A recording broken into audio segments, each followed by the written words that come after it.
Tinks here. It brings me really good amounts of joy to be able to share another vlog post with you today. Not just because it's been a while, I have had a lot going on with the business and the shop side of things relaunching and loads of other things going on over the summer as well, but because this is the first vlog that I have filmed from shared quarters. Oh my goodness, it feels like such a long time in the making. I cannot tell you how exciting it is to be able to bring this to you guys today. Today, I want to talk about something that I read in this book here, actually. I brought it with me to show you today. A book by a man called Brendan Burchard, who has written and studied for a really long time high performers, and he's very successful in his field, and he spent a lot of time studying high performers in their respective fields, and he's collated lots of practices and habits that these guys do every day consistently into this book. I am loving it. I am studying it for me personally, but also taking it so much of it from it that I can share with you guys, which is part of what I want to do today. So one of the things that I read in there, which absolutely blew my mind, okay, was this idea that when you're wanting to make a really big change, okay, when you're feeling like everything just isn't falling into place, and he talks about a case study of a lady that he worked with who was very much in this situation where she just felt like she'd done so much and achieved so much, but it wasn't enough. She wasn't getting that fulfillment, and she felt like she needed a really kind of radical change up and shake up of everything to be able to get that fulfillment back. And the main message of today is essentially that you don't have to make enormous changes to every aspect of your life, and actually it's better if you don't. Now, that was the thing that blew my mind, and I'm excited to tell you all about it today.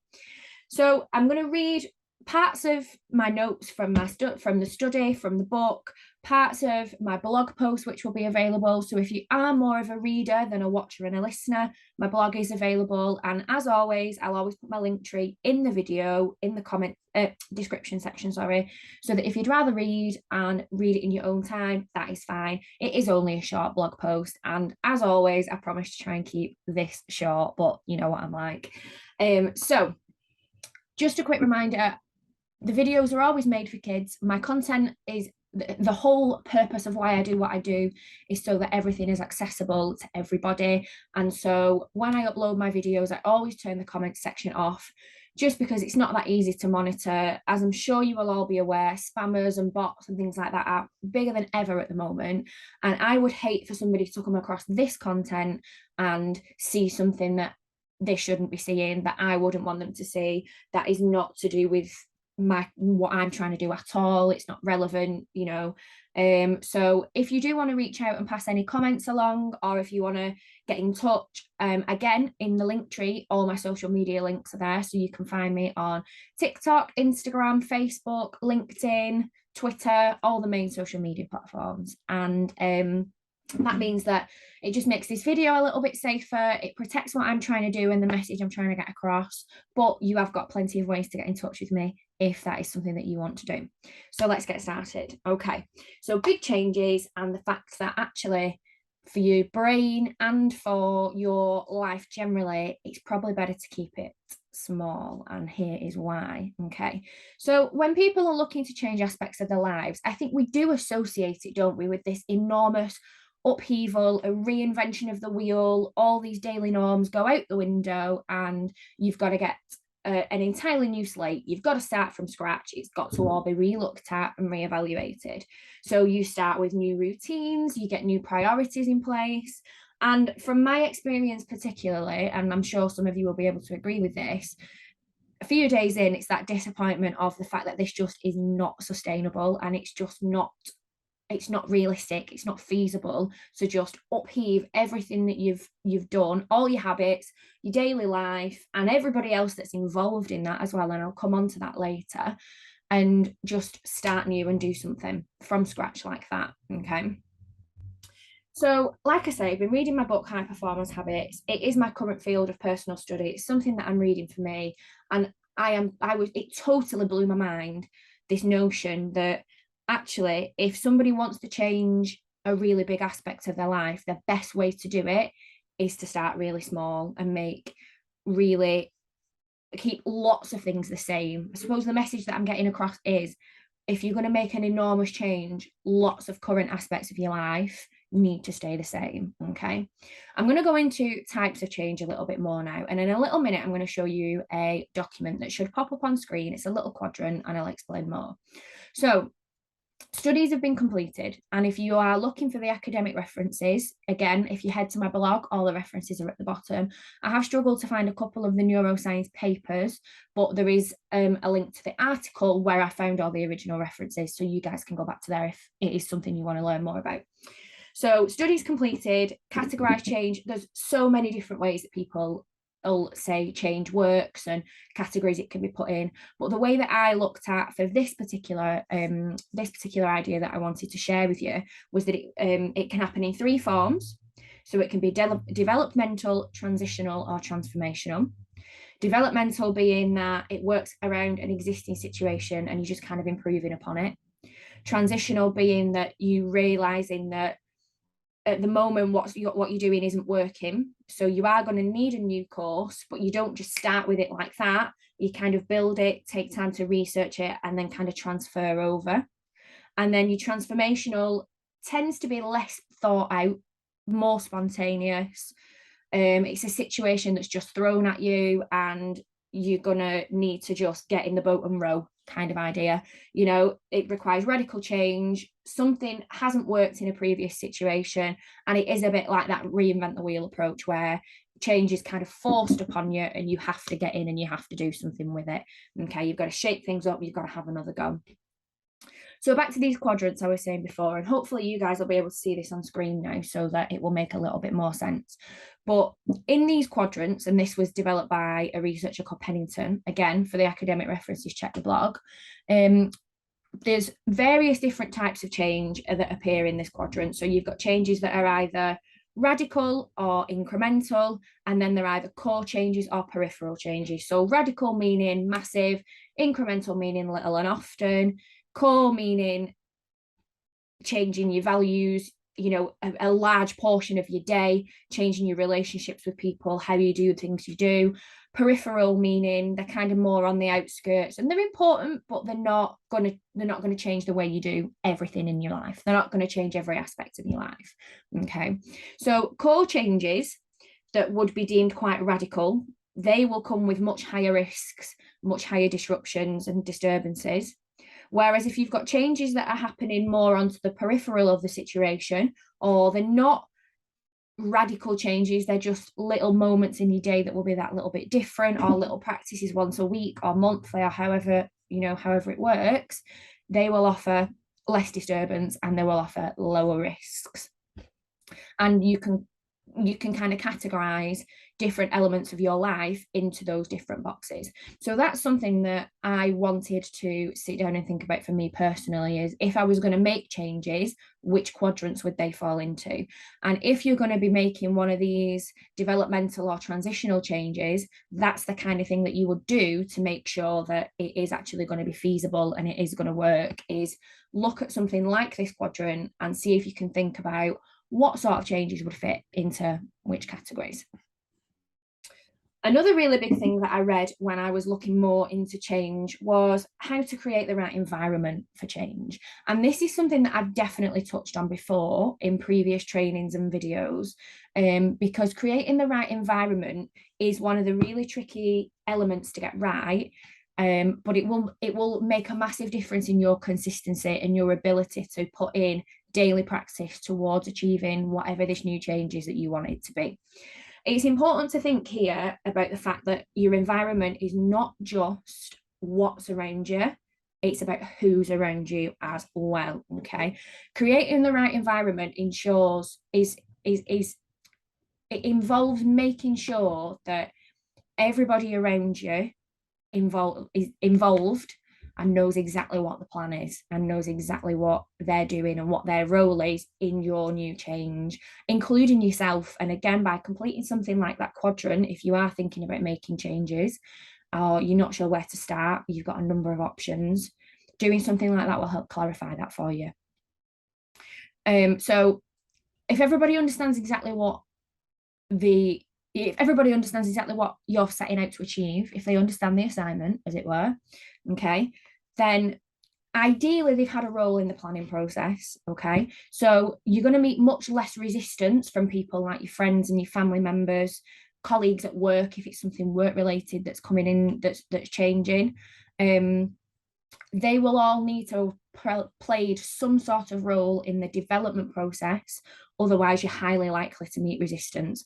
And what I mean by that, so let me give you an example, is if you've needed to take time off on a Sunday to devote some time to this new change, you know, if it's something fitness related and you need to spend a few hours going to an exercise class or to the gym, if it's work related and it's a block of time that you need to spend with colleagues in meetings, or, you know, however it's going to work for you guys.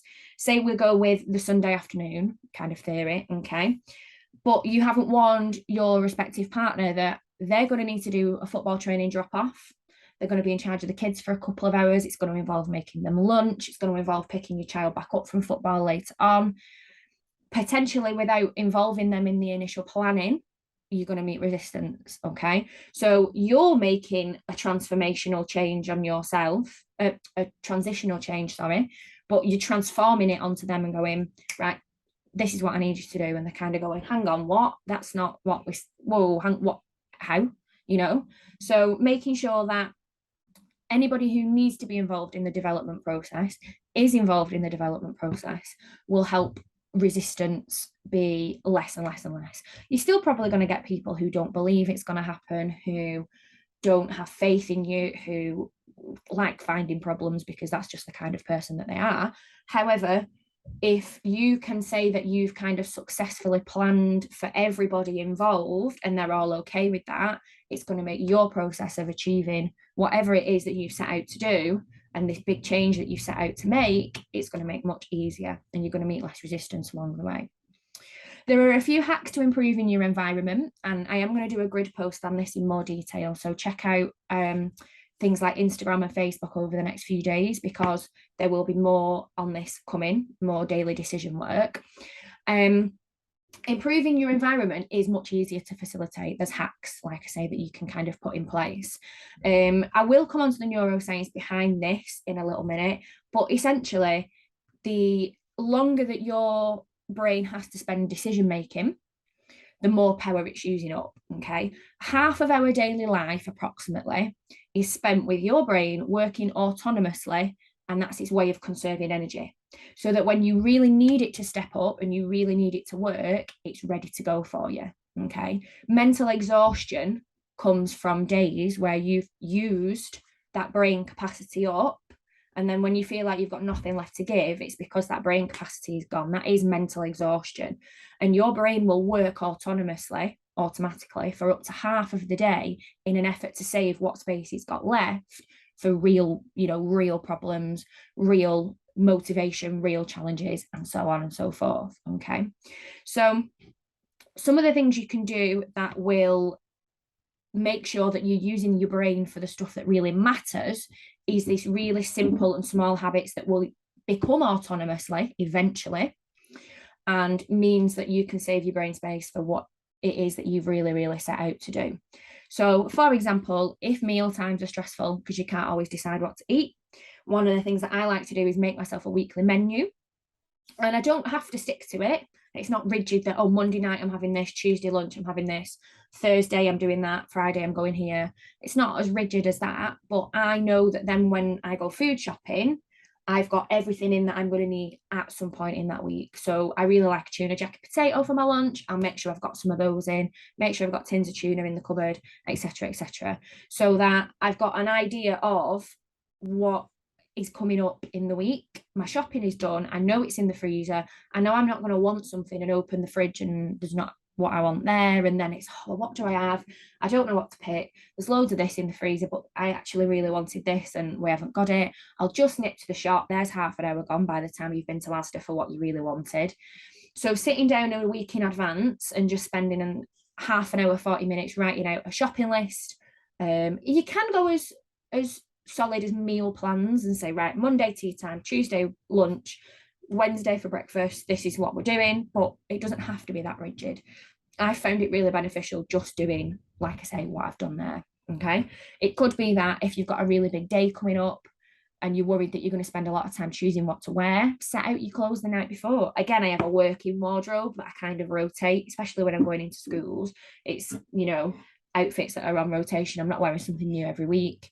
And then if it's days where I'm working from home, I'll leave more comfortable clothes out so that I know that I'm not going to be uncomfy when I'm moving around the house or when I'm sat for long periods of time in here, for example. So it's that little bit more consideration and that little bit more planning, usually the day before, or like I say, sometimes it's the week before, that will mean when you're getting up in the morning and you've got something big to set out and achieve, little things are already taken care of. You're not using up your brain space for what to have for dinner. Can I get to the gym tonight, or do you think I'm going to be too tired? If it's on the plan, it's happening. If you've taken steps in your day to make sure that you've eaten regularly, so you're not going to be starving, that maybe you've had one extra coffee in an afternoon so that you know that you can kind of push through and get to that gym workout. And it's habits like that that kind of those, and hacks I like to call them, that just make your autonomous part of the day that little bit more efficient, so that when you really need your brain, it's there and ready to go. So brain, speaking of, why only change one thing if you want to make big changes? Why only start with one? And it kind of comes back to what we've just been saying. This is the nitty gritty neuroscience stuff now, okay? Your brain's offering that limited amount of time each day, okay, where it's going to be allowing conscious and focused practice. And it is limited, and your brain is only capable of so much, okay? So if half of your brain space a day is spent autonomously just cracking on and always making decisions, around 35,000 per day, research has shown, it's going to be running at quite a capacity already. And what you've got left, you want to be using that for whatever you set out to achieve, okay? You don't want to give it too much to deal with, so that by the end of the day, you feel like that brain space has been used up on 5 or 6 things a little bit, rather than being able to give one thing your all, okay? So you need to get that optimization in place so that all that space that your conscious brain has got is being spent on achieving whatever it is that you've set out to achieve. And if it's only one thing, that helps with your accountability, because you're only accountable to practice one thing per day, okay? It helps with your motivation, because you're going to be seeing consistent changes in there, because you're only focusing on that one thing. So there's going to be things moving forward for you all the time, because it's only one thing. You're only keeping track of one thing. I've gone back to really simplifying my bullet journal at the moment, because again, I was focused on too many things. I was trying to keep track of it all, and it just wasn't working out for me. It was too much work to sit. I was spending more time tracking than I was actually doing. It was counterproductive. So only having one thing to work on means that you've only got one thing to keep track of, keep yourself motivated for. You've only got one person or one action to be accountable to, and you're always able to realign yourself with that big picture and that big reason why and that main goal, because the picture's not too broad, it's not too wide. You've got everything in focus in one camera lens in one go, and you can devote everything that you've got to it, because all the other aspects of your life have been taken care of. Okay. Now, this was a bit that I really enjoyed. Okay. I look further into this radical change, because when you talk about facilitating change and radical change and things like that, a lot of what comes up is kind of business based. But actually, I fell down a little bit of a rabbit hole into sporting changes and people who'd radically changed their respective fields, or sports, as it were, by making something that would seem quite radical, but actually it was one element of their technique and practice that made all the difference. So I've got 2 sports people here to share with you. Okay. So firstly, you've got Dick Fosbury, now better known as the inventor of the Fosbury flop, the high jumper. Okay. Now he did actually sit and work out the physics and everything, all the maths behind his new technique before he actually applied the concept in training. And he did it for a long time and was kind of like criticized and what is he doing, before everybody decided it was a really good idea. Okay. He kept a lot of his aspects of his practice the same. The only thing he decided would change would be how he took off. Because by turning onto jumping head first and by turning onto his back, he realized that he could get, with that arch in his back, a much higher bar, he could jump much higher bars by applying that technique. And he, as I say, had done the physics behind this. He knew that this would work. Okay. So he knew that by going headfirst over the bar, it was going to break world records. It was going to revolutionize the way that people do the high jump. And once he started going for these world records, winning these medals and getting as good as he did, everybody kind of decided that actually he might be onto something. Because in the run up to him inventing the Fosbury flop, there were loads of different strategies. Some work for some people, some work for others.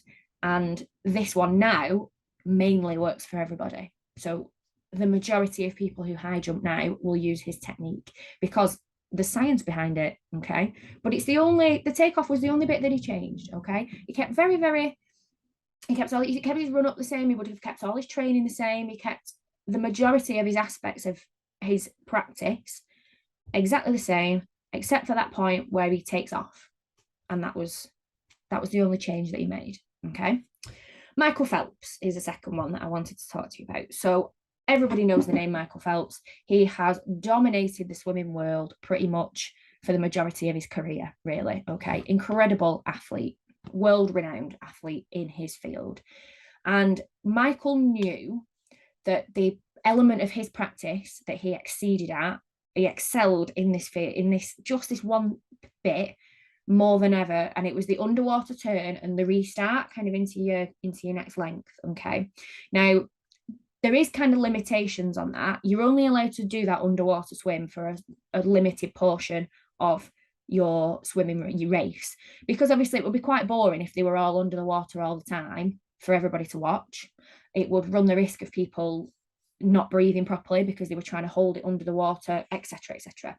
So it's a limited portion, a very limited portion of a length. I think it's about 15 meters out of the 50 that you're allowed under the water for. Okay.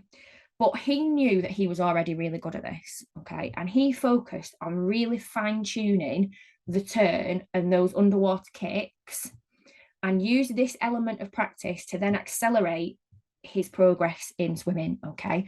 His ability to complete lengths faster than anybody else. He was winning medals, he was winning titles, he was world record setting, he was going to Olympics, and every sporting achievement, every sporting event he could go to. Okay. And it's because he decided to focus on that first 15 meters, I think it's 15 meters, and those first few kicks that people normally and particularly in the past, he definitely revolutionized this and changed the way that this happened, because people in the past wouldn't have put so much stock into it because it was only the first bit of the lap, the first bit of the length. They would have been focusing on improving their stroke because that was the bit that really mattered. That was the majority of your swim. But actually he focused on this one small aspect, this one, less than half. I can't remember maths, I did work it out, but that portion of his swim became the biggest, fastest accelerating practice that he could put in place. And it meant that he was, going above and beyond in the sporting world. Now, today, people recognize from his success that it has a much greater weight than a lot of people gave it in the past. So more time is spent looking at the turning, the restarts, as well as improving strokes and things like that. But he was the first person to go, hang on, there's something that can be done with this here. It's not just a restart. It's not just a few kicks. This could change everything. And it did. It did. It didn't change the way he did front crawl, back crawl, breaststroke, any of the strokes, any of the changes, any of the other practices. All it changed was just how he restarted each length. And it made an enormous difference in his results, essentially. So that's essentially everything that I wanted to tell you. Okay, radical changes kind of come from only really changing one thing, or one thing at once at least. Anyway, if you're looking to change multiple aspects of your life, it would be making one change in each of those aspects. But obviously, I would still only recommend changing one of them at once and not going overboard to change them all in one go, because your brain is only going to be able to focus on a certain amount per day, and you want it focusing on you want it working for you. You want it focusing on everything that you need it to do, not what you think, the different things that you want it to kind of get on with. okay, and what to have for dinner, and if I'm going to make it to the gym or not, and multiple aspects of your life, okay? So, as I said, if you wanted to look more into the references, okay, they're all on they're all on my website, they're all on the blog, and the blog is uploaded now. Subscribers are getting first look at this. So you guys who are seeing this first via email, you're getting a look at this before I'm shared any of this on social media. You guys are getting first dibs, which is very exciting. And if you want to be on the list for that next time, then if you subscribe to my YouTube channel or subscribe to my website, obviously with YouTube, you'll get a notification when videos go live. And with the website, you'll get a link to the vlog and the blog at least 24 hours before everybody else, so that you get to have a quick look and a quick watch before everybody else does. Okay, so that was everything that I wanted to tell you guys. Have a really fab rest of the week. I've got loads of more exciting things going on here, events to run, new products to launch. It's all go again. I think I had about a week off while we were in Wales, and we are back to it. We are good to go. We're on it. So have a fabulous rest of the week, my lovelies. Take care, stay safe. Believing really is just the beginning. If you've set your mind to it, you can absolutely do it. Go for it. See you soon.